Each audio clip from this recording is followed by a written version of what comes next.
विक्रम पाटलांचा पुन्हा अध्यक्षपदी विराजमान होऊन उपक्रम. लोकमान्य शिक्षण संस्थेच्या उपाध्यक्षपदी मारुती कदम तर सचिवपदी पंचाक्षरी स्वामी यांची फेरनिवड. निलंगा तालुक्यातील पानचिंचोली येथील लोकमान्य शिक्षण संस्थेच्या अध्यक्षपदी विक्रम धोंडीराम पाटील, उपाध्यक्षपदी मारुती कदम तर सचिवपदी पंचाक्षरी स्वामी यांची फेरनिवड करण्यात आली. तसेच 2026 ते 2028 या कालावधीसाठी नवीन संचालक मंडळाची निवड रविवार 19 जुलै रोजी झालेल्या संस्थेच्या सर्वसाधारण सभेत उत्साहपूर्ण वातावरणात पार पडले. नवीन पदाधिकाऱ्यांच्या निवडीनंतर संस्थेच्या प्रगतीसाठी सर्वांनी एकजुटीने कार्य करण्याचा निर्धार व्यक्त करण्यात आला. यावेळी संस्थेच्या शैक्षणिक गुणवत्तेत अधिक वाढ करणे, विद्यार्थ्यांसाठी आधुनिक शैक्षणिक सुविधा उपलब्ध करून देणे तसेच ग्रामीण भागातील विद्यार्थ्यांना दर्जेदार शिक्षण मिळावे यासाठी विशेष प्रयत्न करण्यात येतील अशी ग्वाही नवनिर्वाचित पदाधिकाऱ्यांनी दिली. सभेदरम्यान संस्थेच्या आतापर्यंतच्या कार्याचा आढावा घेण्यात आला. आगामी काळात विविध शैक्षणिक, सांस्कृतिक, सामाजिक उपक्रम प्रभावीपणे राबवण्याचा निर्णय घेण्यात आला. विद्यार्थ्यांच्या सर्वांगीण विकासासाठी नाविन्यपूर्ण उपक्रमांना प्राधान्य देण्याचा संकल्पही यावेळी व्यक्त करण्यात आला. निवडीनंतर अध्यक्ष विक्रम पाटील यांनी सर्व सदस्यांचे आभार मानत संस्थेच्या विकासासाठी पारदर्शक, गुणवत्तापूर्ण आणि लोकाभिमुख कामकाज करण्याची भूमिका स्पष्ट केली. उपाध्यक्ष मारुती कदम व सचिव पंचाक्षरी स्वामी यांनीही संस्थेची शैक्षणिक परंपरा अधिक समृद्ध करण्यासाठी सर्वांच्या सहकार्याने कार्य करण्याचा विश्वास व्यक्त केला.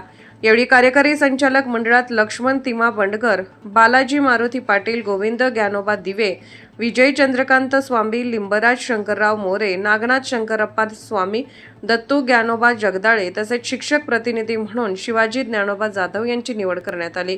सभेच्या शेवटी नवनिर्वाचित पदाधिकाऱ्यांचा पुष्पगुच्छ देऊन सत्कार करण्यात आला व त्यांच्या पुढील कार्यकाळासाठी शुभेच्छा देण्यात आल्या. यावेळी विकास पाटील, सचिन दिवे, नेताजी पाटील, रमेश जाधव, निसार शेख, मुकुंद काळे, डॉक्टर सुधीर स्वामी, सतीश जाधव आदींसह सर्व सभासदांची उपस्थिती होती. लोकमान्य शिक्षण संस्थेची निवडणूक 3 वर्षासाठी 26 ते 2029 साठी आज लोकमान्य शिक्षण संस्थेच्या सभागृहामध्ये ही निवडणूक होती.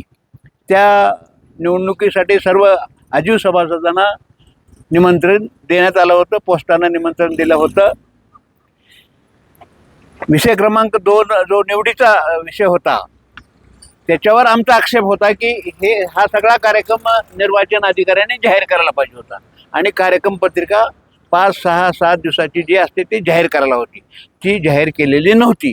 तिथं आमचा आक्षेप होता आणि ते आक्षेप आम्ही घटनेच्या प्रमाणात नोंदवत असताना तो आक्षेप आम्ही घ्या अशी विनंती त्या सभागृहात यापूर्वीचे अध्यक्ष विक्रम पाटील किंवा आत्ताचे निर्वाचन अधिकारी जाधव यांना घ्या म्हणून सांगितलं, तर त्यांनी ते आमचा आक्षेप घ्यायला नकार दिला आणि घेतला नाही.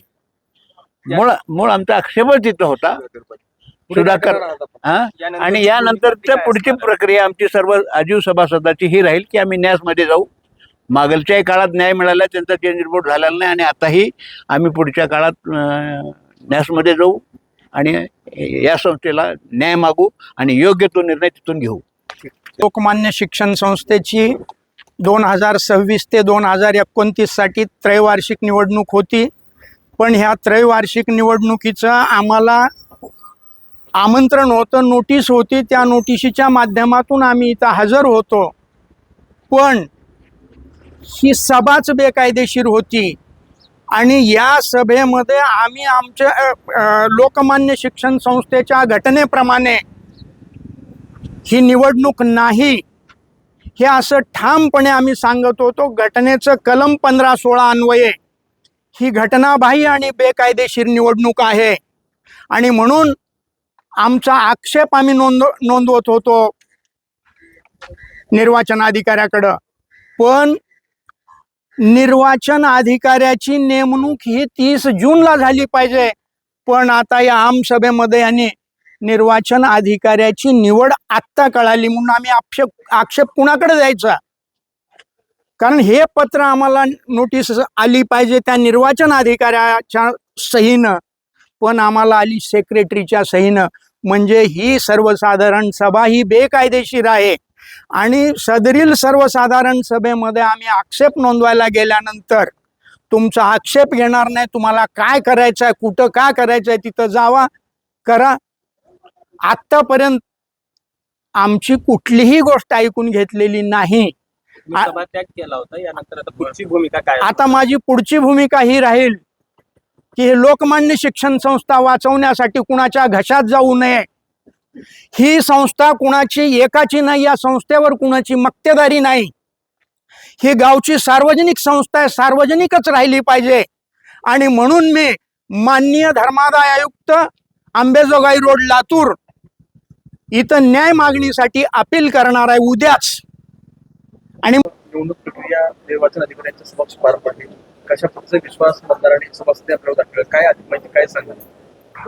मी 2014 पासून या लोकमान्य शिक्षण संस्थेचा अध्यक्ष म्हणून काम करत आहे आणि 2014 पासून सतत मला माझ्या या सभासदांनी, आमच्या लोकमान्य शिक्षण संस्थेचे काही सभासद आहेत, त्या सभासदांनी 90% जास्त सभासदांनी मला पाठिंबा देऊन विजयी केलेला आहे.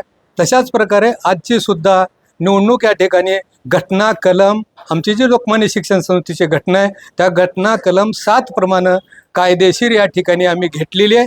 आणि या कायदेशीर घेतलेल्या निवडणुकीत 90% सभासदांनी मला या ठिकाणी पाठिंबा निवडून दिलेला आहे. त्या 90% सभासदाचा मी शतशः ऋणी आहे आणि अशाच प्रकारचं सदैव सहकार्य मला अपेक्षित आहे, असं मी या ठिकाणी माझ्या पूर्ण सभासदाकडून अपेक्षा व्यक्त करतो. आणि मी माझ्या परीनं या लोकमान्य शिक्षण संस्थेत 1976 पासून काम करत आलेलो आहे आणि या लोकमान्य शिक्षण संस्थेचा उत्कर्ष कशा होईल अशाच प्रकारच्या प्रयत्नात मी आजपर्यंत अविरतपणे काम करत आहे. आणि अशाच प्रकारे काम करून या संस्थेचं उज्ज्वल भविष्य कसं करता येईल यासाठी मी सतत प्रयत्न करत राहीन. जय हिंद, जय महाराष्ट्र.